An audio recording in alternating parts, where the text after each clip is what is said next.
Nah, teman-teman, sekarang kita sudah mengetahui terkait dengan syarat-syarat meminjam uang di Bank Rakyat Indonesia ataupun BRI. Bagi teman-teman yang ingin tahu detailnya, bisa simak terus videonya.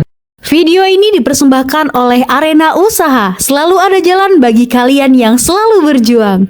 Halo teman-teman, kembali lagi bersama saya di Arena Usaha. Pada kesempatan kali ini, saya akan bagikan informasi terkait dengan syarat pinjam uang di Bank Rakyat Indonesia atau Bank BRI. Nah, Bank BRI sendiri memiliki berbagai jenis pinjaman untuk berbagai kebutuhan seperti modal usaha, kebutuhan konsumtif, pembelian rumah, ataupun pembelian kendaraan.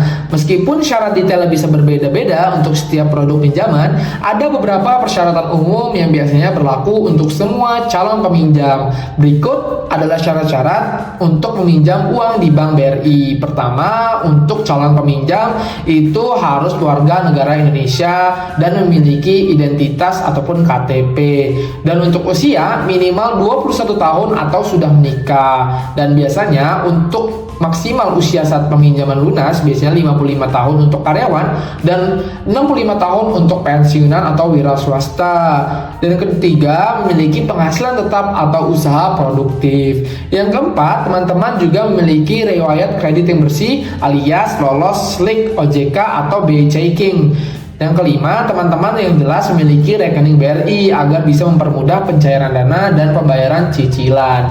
Dan yang keenam, teman-teman harus berdomisili di wilayah operasional Bank BRI. Nah, ini adalah dokumen-dokumen yang diperlukan dalam mengajukan pinjaman. Yang pertama, teman-teman bisa membawa yang namanya KTP.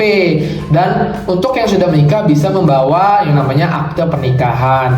Yang kedua, teman-teman juga bisa membawa fotokopi kartu keluarga. Dan yang terakhir, teman-teman apabila ingin meminjam di atas uangnya 50 juta, itu membawa NPWP atau nomor pokok wajib pajak. Nah, untuk karyawan dan juga wira swasta ada perbedaan, ada tambahan terkait dengan dokumen. Yang pertama, untuk karyawan adalah slip gaji 3 bulan terakhir.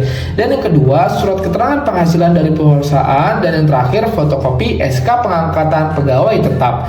Dan untuk wira swasta ataupun profesional di bidang tertentu itu memiliki surat keterangan usaha dari kelurahan atau instansi terkait. Terus memiliki fotokopi surat izin usaha, bisa TDP, NIB ataupun SUP. Dan yang terakhir, memiliki catatan keuangan usaha atau mutasi rekening bank 3-6 bulan terakhir yang baik. Kemudian teman-teman bisa mengajukan di Bank BRI. Nah, untuk teman-teman yang ingin mengajukan jaminannya seperti properti rumah, berarti harus menyertakan fotokopi sertifikat hak milik dan juga IMB. Dan untuk yang menggunakan jaminan kendaraan bisa menggunakan BPKB yang asli dan juga fotokopi STNK yang masih berlaku. Jadi seperti itu teman-teman terkait syarat pinjam uang di Bank Rakyat Indonesia ataupun BRI. Sampai jumpa di video lain kali.